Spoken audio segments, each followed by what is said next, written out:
J'ai rencontré l'ensemble des acteurs et des compagnies de transport terrestre et puis aussi tout ce qui gravite autour du transport urbain pour dire que le président du FASO nous demande de nous remobiliser à ce niveau-là. Parce que comme vous voyez, lorsque Madame le ministre de la Santé donne l'état du Covid dans le pays, vous avez donc des cas importés.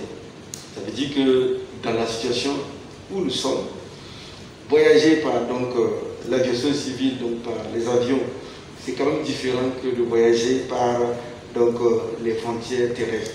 D'abord parce qu'elles sont nombreuses, elles sont aussi poreuses, et puis aussi elles transportent un grand nombre de gens que nous ne pouvons pas cerner nécessairement à cause du dispositif que nous devons installer.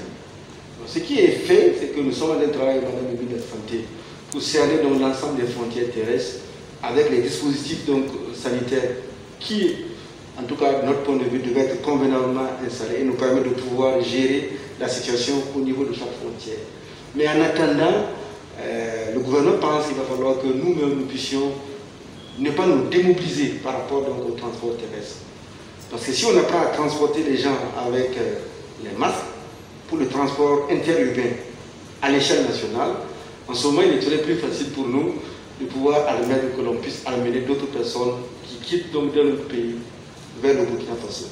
Et cette réunion a eu lieu ce matin. Je pense que les transporteurs se sont en tout cas remobilisés, se sont engagés sur au moins 3 points. Le port obligatoire des masques avant de prendre les passagers, mais aussi au niveau en gare. Nous avions sonné la mobilisation pour faire en sorte que le dispositif de lave-main que nous avons aidé à installer, qu'il fonctionne et que les voyageurs aussi acceptent d'aller se laver les mains.